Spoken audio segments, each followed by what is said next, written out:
China headlines on this Monday afternoon, April 17th, here in South Korea.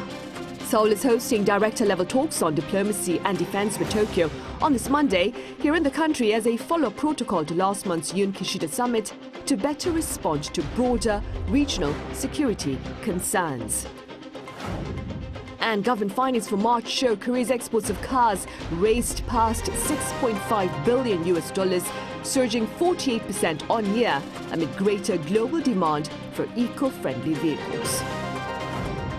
Environment ministers of the G7 have applauded Japan's efforts to treat wastewater from the disabled Fukushima nuclear plant, but have stopped short of welcoming its discharge into the Pacific Ocean. Seoul is hosting director-level talks on diplomacy and defense with Tokyo on this Monday as a follow-up protocol to last month's Whang Kee-whan summit. The 12th Korea-Japan security policy consultation is taking place at the Foreign Ministry in central Seoul with relevant officials from the two sides. Monday's meeting comes as leaders of South Korea and Japan seek to better deter North Korea's military and nuclear ambitions.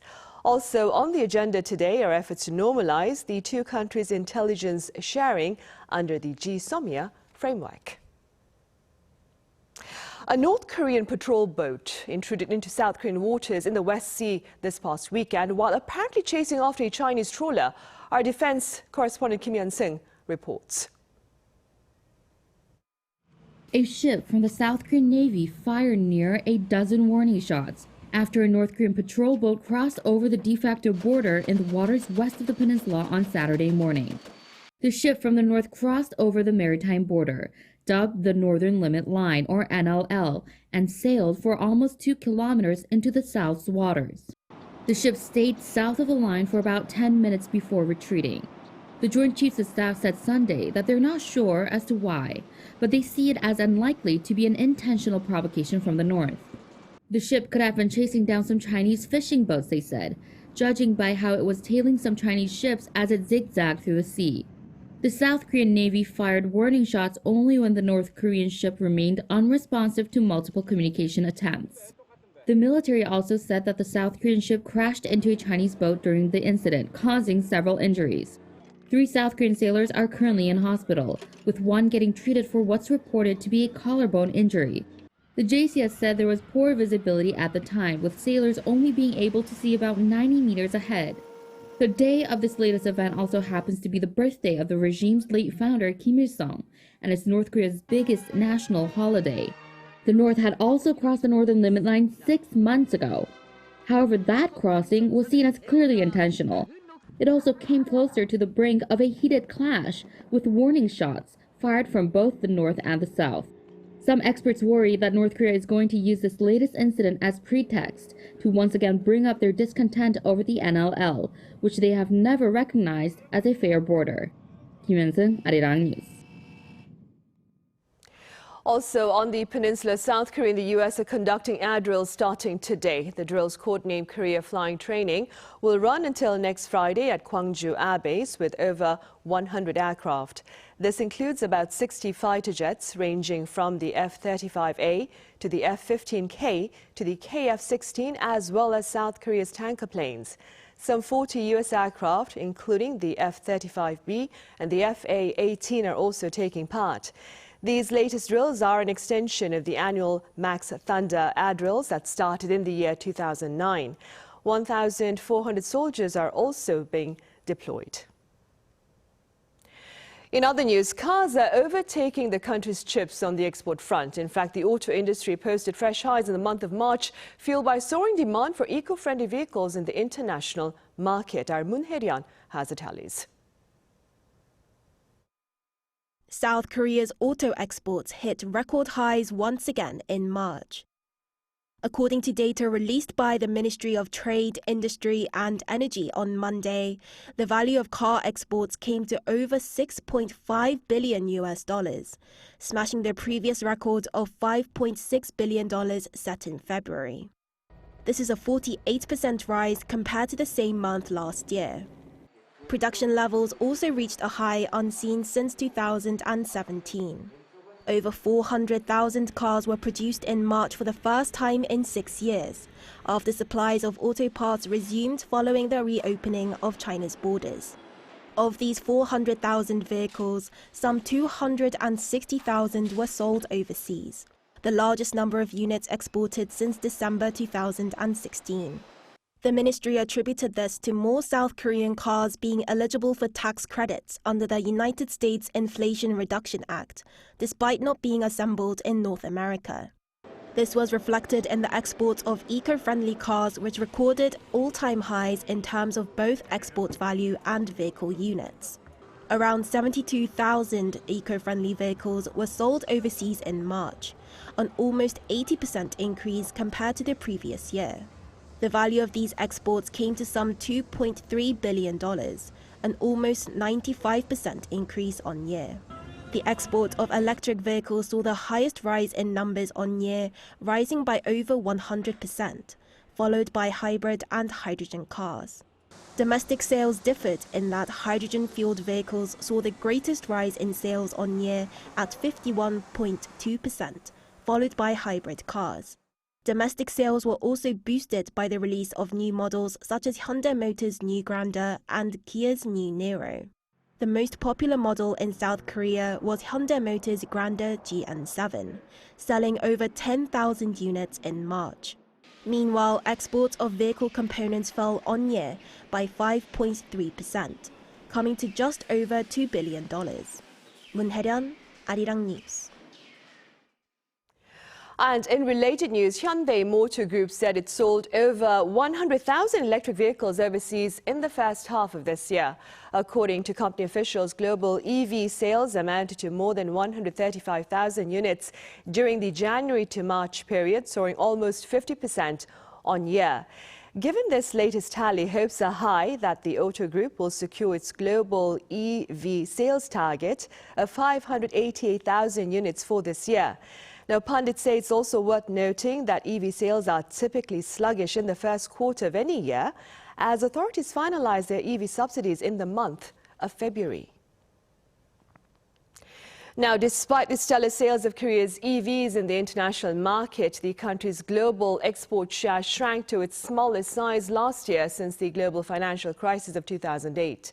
Citing data by the World Trade Organization, the Korea International Trade Association, in a report on Sunday said the value of global exports hit almost $25 trillion last year. Korea, for its part, accounted for 2.7% of the total exports, marking a decline for the second year in a row. Now, back in the year 2017, Korea's share stood at 3.2%, but it has since dropped to the 2% range amid the pandemic, the war in Ukraine, and trade tensions between the U.S. and China. 1 out of every 4 Koreans is now over the age of 60, and as tangible proof of this shift in demographic portrait, there has been a remarkable expansion in the number of senior citizens in the workforce. Our Yoon-jin reports. The last of the baby boomers are now getting closer to retirement age. And with more elderly people than children, South Korea's population is aging quickly, with the number of people over 60 having surpassed the 25% mark in 2022. On Monday, new data was released from Statistics Korea, the Ministry of SMEs and Startups, and the Ministry of the Interior and Safety. The latest figures for 2022 show not only record-high numbers of new jobs for people aged 60 and over, but also record-high on-year job growth for people of that age group. There were some 5,858,000 people aged 60 and above employed in 2022. That's an increase of 452,000 jobs from the year before. The number of jobs for this age group has been growing on-year since 2004. It took 14 years for the number of workers aged 60 and above to increase from 1 million in 1987 to reach the 2 million mark in 2001. It took 11 years to reach 3 million in 2012. But to reach the 4 million mark in 2017, it only took another 5 years, and only 3 years to surpass the 5 million in 2020. And another record is being set by the elderly age group. With longer life expectancies, a growing number of people over 60 are starting new businesses. 6 years ago, in 2016, the number of new businesses started by those over 60 was 73,471. And in 2022, that number reached 129,384, a 76.1% increase. Despite the strengthening job market in South Korea, most of the added jobs went to people over 60, which reflects the challenging job conditions for younger generations. 이은진, Arirang News.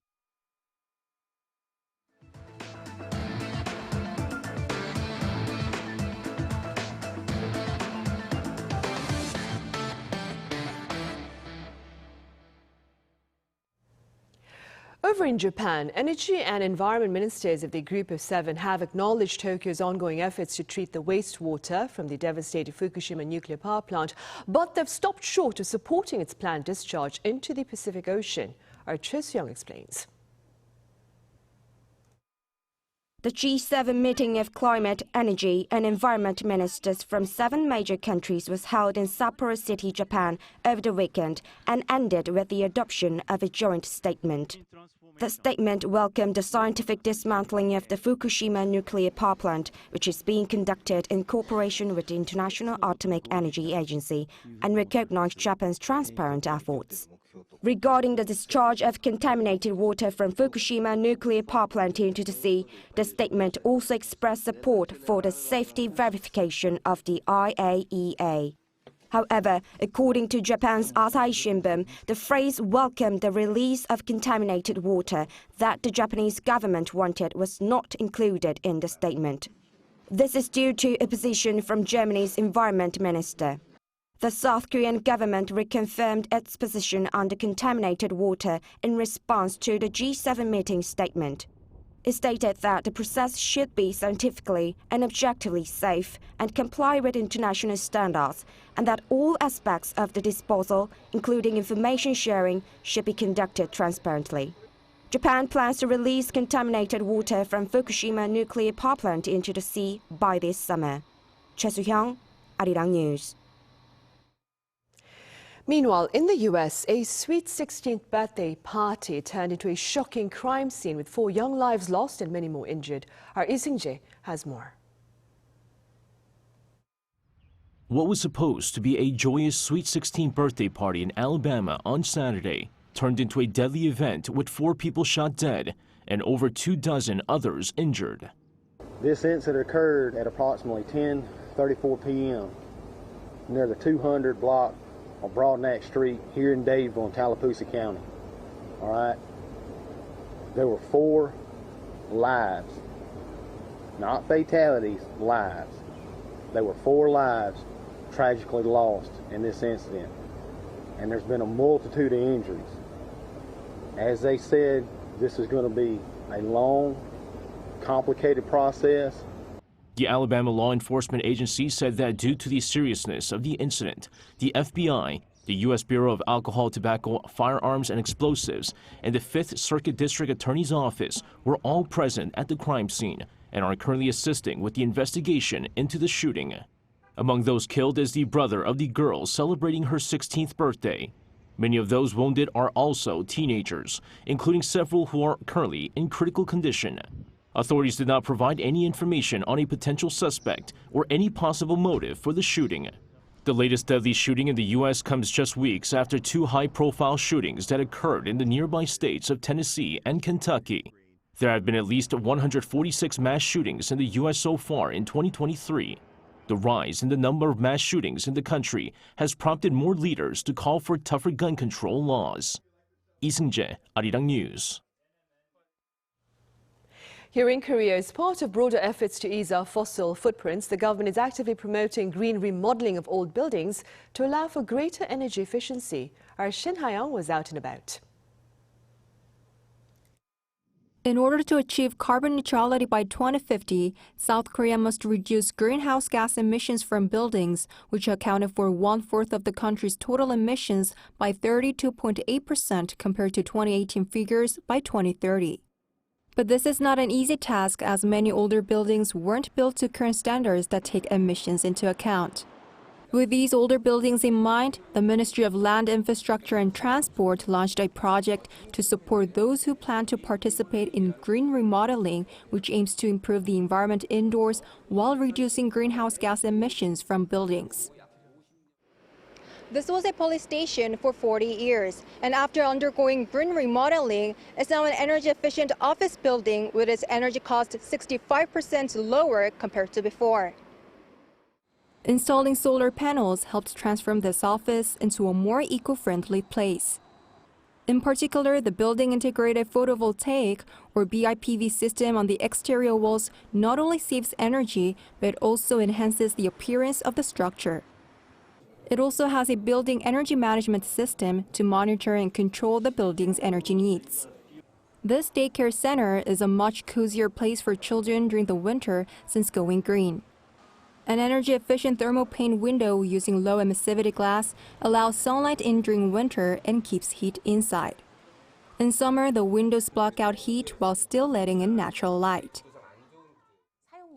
We used to consume around 14,000 kilowatt-hour of electricity per month, but after going green, it went down by 2,000.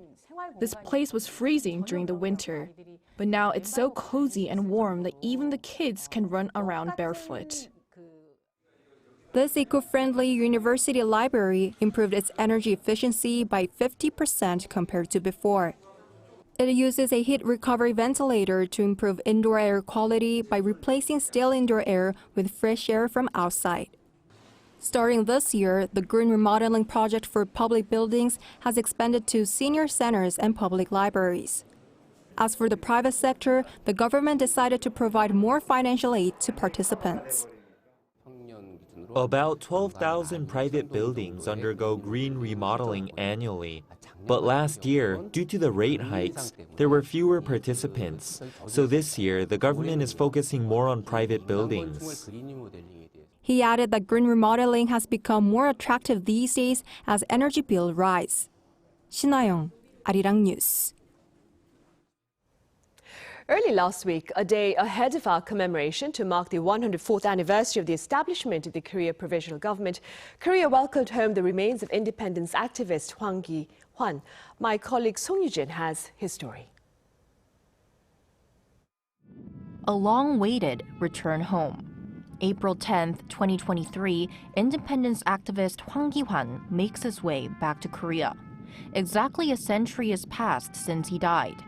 It was in 2008 when a Korean pastor found Hwang's grave at a cemetery in New York.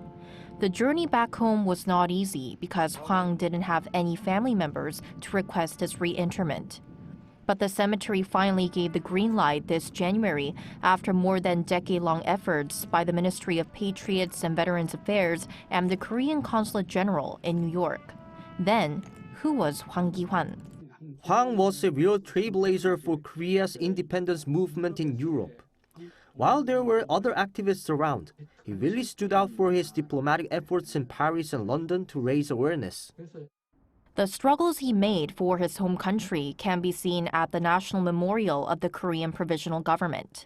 Marking the 104th anniversary of the establishment of the Korean Provisional Government, this exhibition in capital Seoul is showcasing 146 items of independence activists, including a letter, book, and photo of Whang Kee-whan.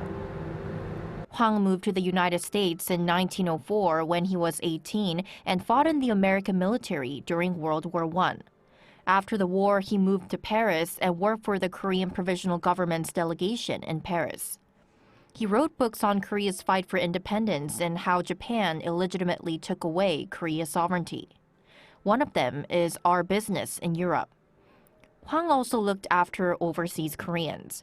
He saved 35 Korean laborers in Russia who were on the verge of being deported to Japan and helped them settle down in France. This is the letter Hwang sent to them. Visitors can also take a look into the lives of other independence activists who fought for Korea's independence in China, the U.S., Cuba, and Mexico. Life abroad was tough. Through this exhibition, we want to show that despite these harsh circumstances, these activists never gave up on their dreams of seeing their homeland free and independent. The exhibition is open every day except Mondays until July 9th. Song Yujin, Arirang News.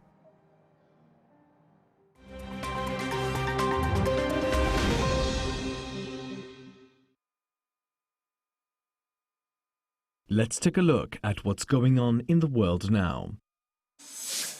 In Japan, a suspect has been charged for throwing a smoke bomb at Japanese Prime Minister Fumio Kishida.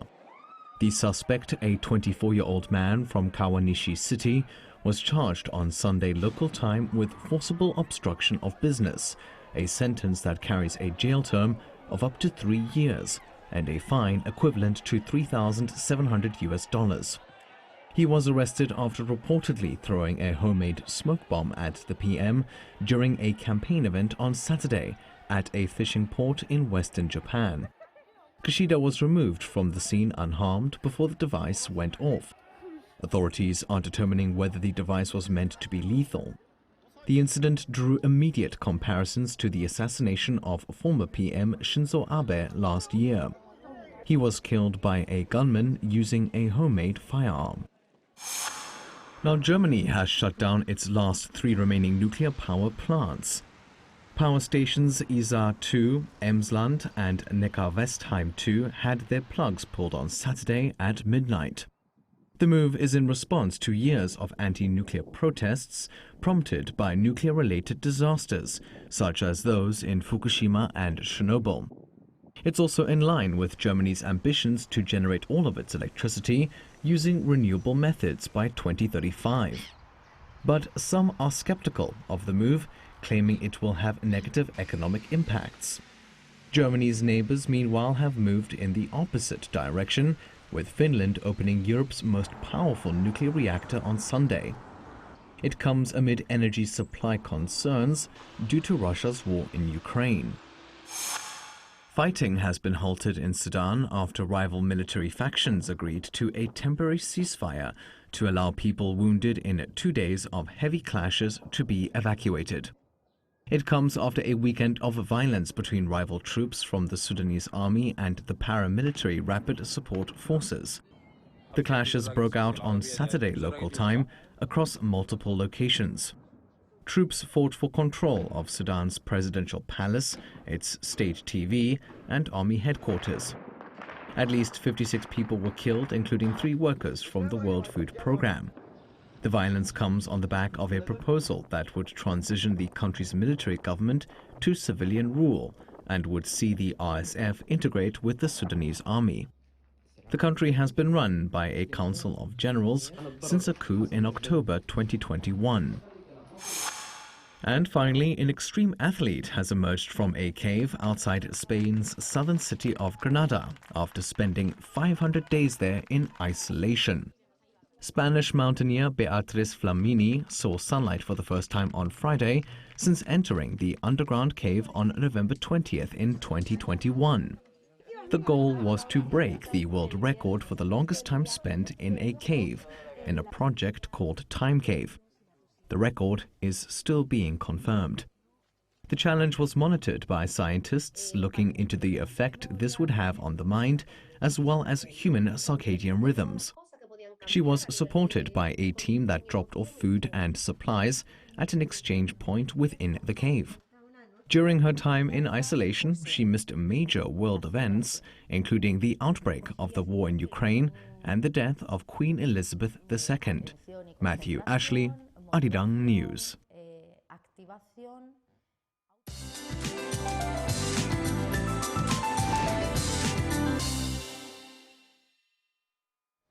Good afternoon. After a chilly start this morning, a warm afternoon takes shape across Korea, which is common around this time of year.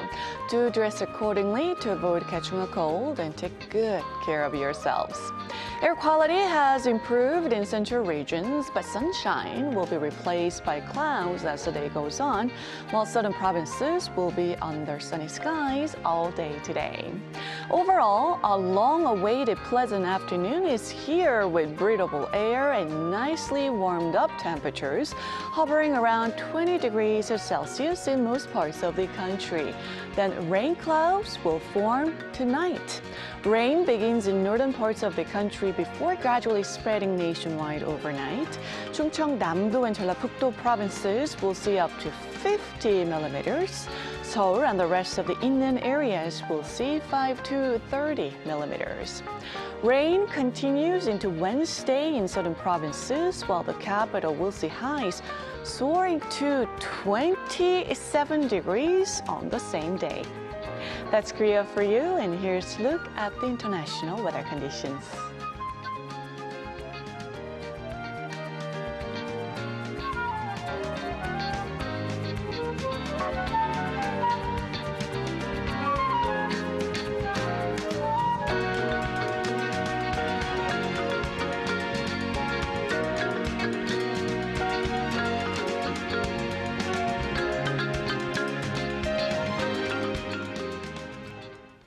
And those are the headlines at this hour, but do stay with us for our panel session coming up next. Thank you for now.